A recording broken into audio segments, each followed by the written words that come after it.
You've got his attention, but you don't want to lose it. Now you've got a slight change in your pattern, the clothes, and he'll notice that. He'll also notice when you come home. Isn't it cruel to make him worry about me like that? No, Jeanette, you're too nice. It will get him to realize he's gotten to that point and that he cares that much about you. But everyone has a limit, a point at which is just too much. Hey, think about the possible conclusions there. The breaking point of his worrying too much about you? He'll protect you, of course. He might bring it up one day, casually at first, ask if everything's all right, really wanting to know anything and everything, and at that point, desperate. Not simply desperate to keep you from harm, but he'll begin to feel more strongly that he's the only one who can protect you. But that's not love. But he's already falling in love with you. This will sort of send it sailing, sink or swim. Hey, you're trying to help me and you say something like that? That's not encouraging at all. But I just told you he's falling for you. I know he is. Come here. Why? I just want to be sure you'll listen, okay? You'll get him wrapped around your fingers. He'll practically crawl over to you. But you can't fling yourself at him like the wild little thing you are. In fact, at this stage you could rip him to shreds. Rawr. That's where your personal tamer comes in. You're the one who needs taming. It's not so fair, you know, 'cause you're the one who will get the treat for all your being good. That's still optional. For all I know, I could end up enjoying myself with my winnings, only to have it taken from me, only to find it's not only not mine to own, but just me playing with a kindred spirit of my own breed. I forgot about that. Is it against the law? I'm not sure. What was it you were going to say? What I was saying is that if I lost him, or if I couldn't, what would become of what we have now? Would you just walk away?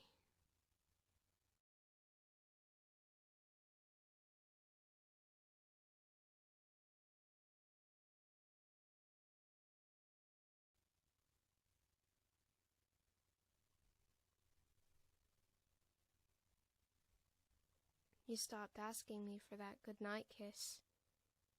How many do I owe you now? You're teasing me now?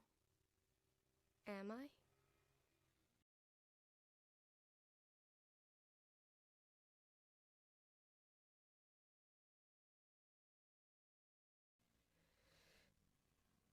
One.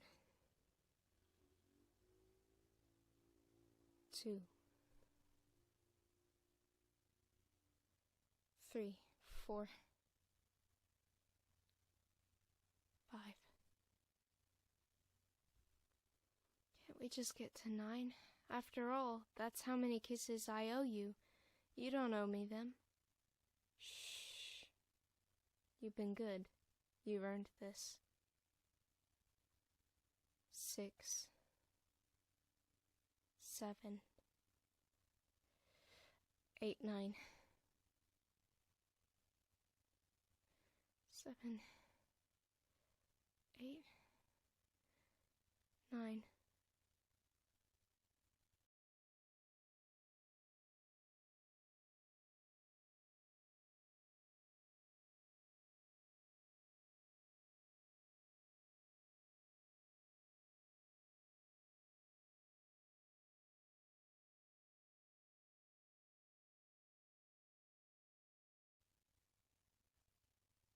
You ready?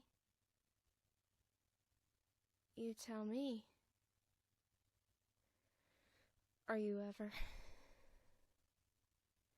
But Rudy reluctantly got off the couch, awkwardly, stunned. He opened his mouth to say something, but then the doorbell rang, interrupting whatever he was going to say then forever.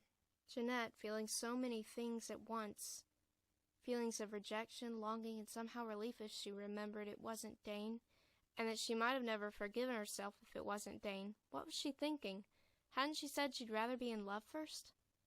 Somehow she couldn't feel mad at Rudy, just shocked at herself. Still, she didn't want whoever it was to notice her hair, and she went to the bathroom, not noticing that Rudy's guest was already in the doorway, and caught a small glimpse of her, and noticed not only her messy hair, but Rudy's messy hair.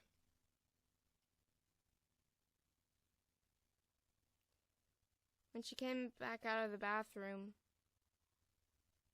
she was introduced to Drake, Rudy's nephew, and he offered to give Jeanette a ride home.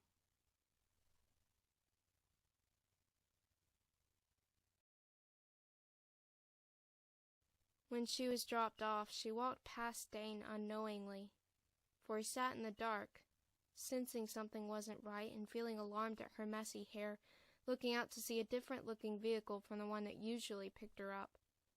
Please tell me this is a nightmare, Dane thought, and felt his heart sinking. Rudy has invited us out to DizzGo's tonight. Well, I have a little bit of homework. It won't take me long. When do we go? 8. I'll have enough time. See you then.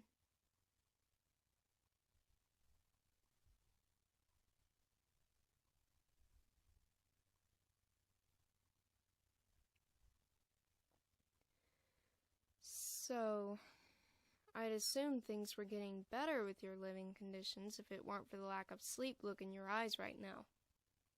You sly devil. It's that good? I've not overstepped my bounds. You know, if I had, I don't know.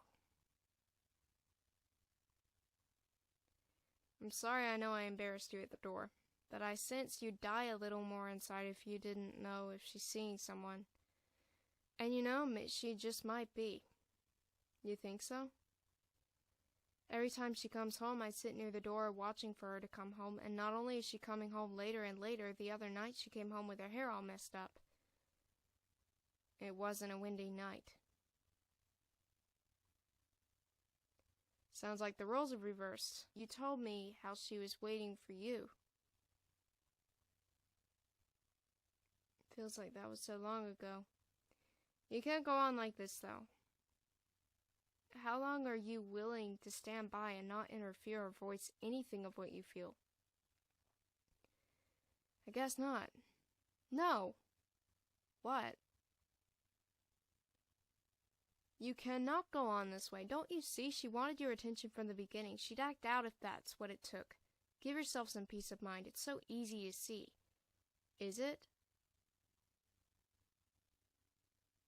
You're going to regret it if you let her go. Sorry if you keep letting her go.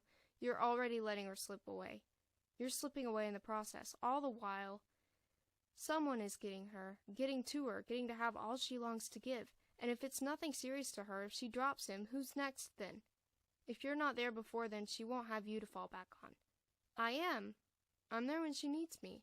I told her that once already, that if she ever needed to talk about anything, something that important isn't uttered once and left to rest. Keep at it. Remind her every now and then.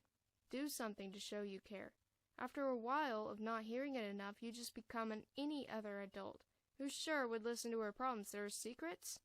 Who's she going to for those, She'll find someone to go to if you don't get to her first. While you're thinking it, she'll be hearing it whispered in her ears, if she isn't already.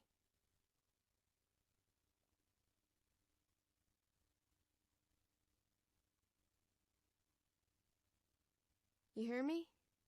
You're right. Want to get out there and skate? You okay? I'm afraid to go out there. I'd just fall. I've never been that great at it. Tell me you're not going to let one embarrassing moment keep you from confessing your feelings for her. I don't even know yet what I'm supposed to say. Whatever I say, some action will be involved in. Not just the action of saying it, but what am I doing? What do you want to do? I wish you'd tell me what to do. You were always the romantic type. You know what, Dane? She's out there waiting for someone to give her attention. And you know what? You have to go to her. She can't go to you. That's what she's waiting for, and she knows you want her. But here, take my coat, all right?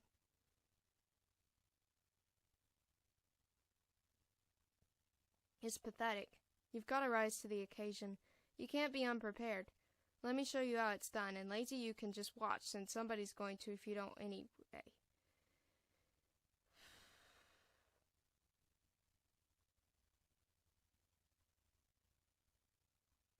Dane found himself laughing, kind of confused at Rudy's mood. But he did sit back and watch as Rudy went out there, and within moments of going up to her, Jeanette was already laughing, and he was already apparently flirting with her. And she was enjoying it. Rather than feeling jealous, there was something strange about how comfortable Jeanette was around him. She's only seen him a handful of times, Dane thought, trying to figure it out. Was it really that easy? Then he thought about Rudy's strange behavior, the surprising amount of emotion behind his words, and the words right before they left the house. Hey, you! If I didn't know any better, I'd think you were skipping out to meet your boyfriend. And her response was, Hope I didn't keep you waiting too long. Odd thoughts started to cross his mind, and strangely connect somehow. It couldn't be, Dane thought, in shock, but then it was a crazy idea. After all, Rudy wouldn't encourage me to ask her out if he were secretly meeting her, right? Unless Rudy doesn't really care about her and is trying to send her my way because he's just... Oh, he's the sly devil. Dane tried to shake it from his thoughts.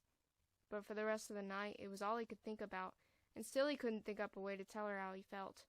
By next morning, though, he believed maybe he had just been jealous of Rudy skating with her.